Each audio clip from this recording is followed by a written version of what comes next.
Okay, guys, let's roll. I think the image speaks for itself. On the left is Ben Habib offering the crown of Advance UK to Rupert Lowe of the Restore Britain. If Rupert was to take it, then he could take the sword from the stone and take back Camelot. Camelot is our country, isn't it? We want it back. But for some reason, Rupert seems to be hesitant. Anyhow, let's have a look what Ben said 2 days ago, shall we? Pause, Paul.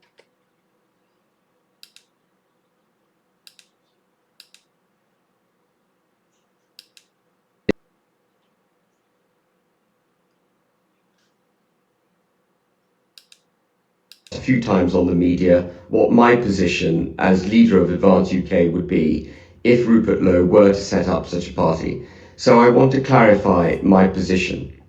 The first thing to say is that Advance UK was set up in agreement with Rupert Lowe and on the understanding that he would be its leader. It was the concept of Advance UK came about after Rupert Lowe was thrown out of Reform. And at the time, you might recall there were certain false allegations made against Rupert by members of Reform, or at least one member of Reform, and some staff employed by Reform. And Rupert had to clear his name before anything formal could be revealed to the public.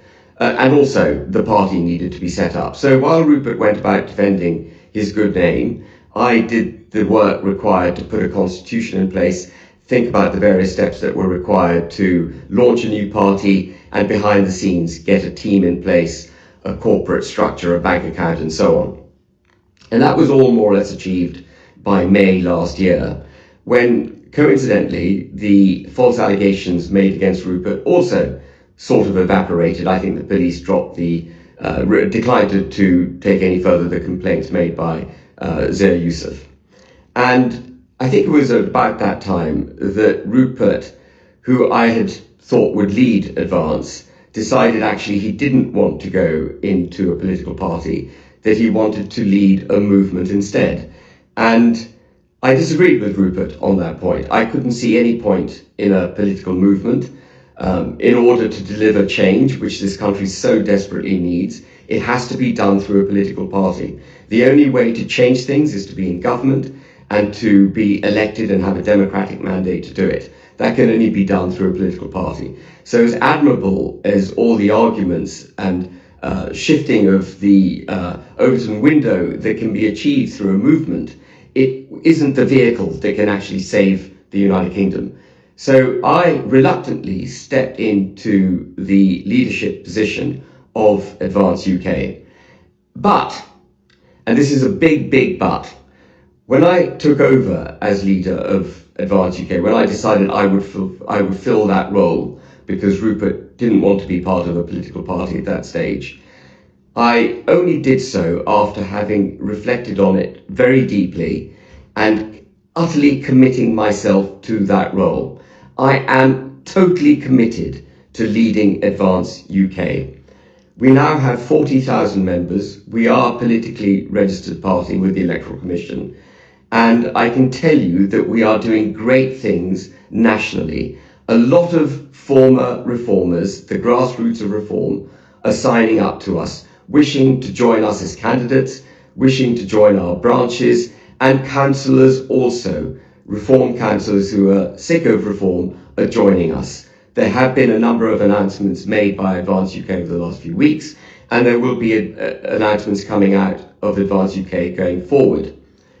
So, I am totally committed to Advance UK and to our members, and in particular, and this is, I think, what differentiates Advance UK from other political parties, I am committed to the mission statement of Advance UK, which is the nation state of Great Britain and Northern Ireland in all its parts and for all its people, our Christian constitution, the fact that we stand for freedom of speech, freedom from indoctrination of our children, freedom of action so that the state is pared back dramatically. We stand for democracy, the removal from domestic, from the application in domestic law of international law, the removal of quangos and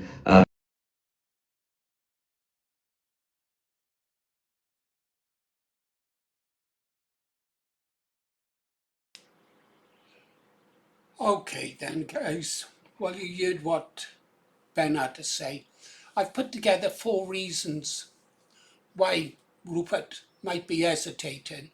In the video that you saw, I think Ben asked that he have a response to his video by Monday. It's Tuesday the 20th today. Anyhow, I haven't seen anything in the news about it, so I came up with this video. Just what does Rupert want? Um, Top caption, he doesn't want a gifted crown. Perhaps Rupert thinks that by accepting leadership being offered by Ben Habib, it looks like he's being installed as the king, not chosen. So owning legitimacy would appear to be upward rather than downward. He could be inheriting internal tensions he didn't create. Some people, and I can understand this, especially principled people, prefer to be called by circumstances, not appointed. Cometh the hour, cometh the man, and all that. Hence the sword in the stone. Moving across then, he's weighing independence against absorption. If Rupert does take the crown and becomes leader of Advance, he's gaining structure, funding and activists, but is he losing his strategic freedom that he's gained through the Restore Britain movement?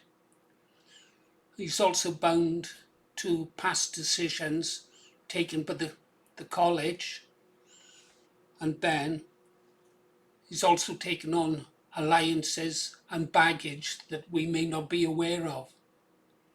If he remains independent, of course, he keeps his leverage intact as to what he's doing now with Restore Britain movement. If he accepts the crown and becomes leader of Advance, all that leverage is gone. I don't know. Bottom left, he's assessing internal dynamics. He'll be asking himself questions like, will the party really unite behind me? I think it would. I believe you believe that the party would unite behind him. Although we're happy with Ben, Ben's done a brilliant job. I'm happy for either of them to lead me. Or he's wondering, will he inherit quiet resistance from people within the party? I hope these people don't exist, but are there people in the party with their own agendas and their own goals, with aspirations to take the crown themselves? Also, we'll be thinking, is Ben gonna step back fully or only partially? What will be Ben's role involved if Rupert takes on the leadership? He might feel that if he steps into a divided room, he might regret it later. Perhaps he's just still thinking. Then there's the final box, timing, not rejection. By not responding, he's not refusing. Perhaps Rupert thinks that the political weather isn't quite right yet. Perhaps Reform's position is going to weaken further. Perhaps he thinks that public sentiment needs to mature. Perhaps he thinks the British people need to be made more aware of who he is. Waiting isn't costing him anything, and may even gain him everything. Just because we're all impatient, and we are impatient, I know I am, yet some people might think he looks indecisive. I don't know. Then again, there's something I didn't think of until now. Rupert Lowe is a builder, isn't he? He's a catalyst. He's a standard bearer. You know, some people are that way. Perhaps he doesn't want to be a leader tied up with bureaucracy, compromise and constant infighting. Things that could drain creative people like Rupert. Perhaps he prefers influence without ownership. I can really relate to that. I know I make YouTube videos, but ideally I preferred it when I was an unseen writer, where people would read my words but not see my face or hear my voice. Yeah, I could understand that. Anyhow, you saw the image, the crown is offered, the sword is there, and Camelot is there for us to take back. Well, what do you think, guys? What is it, Rupert? Or is there something that I've missed? Just tell us, Rupert.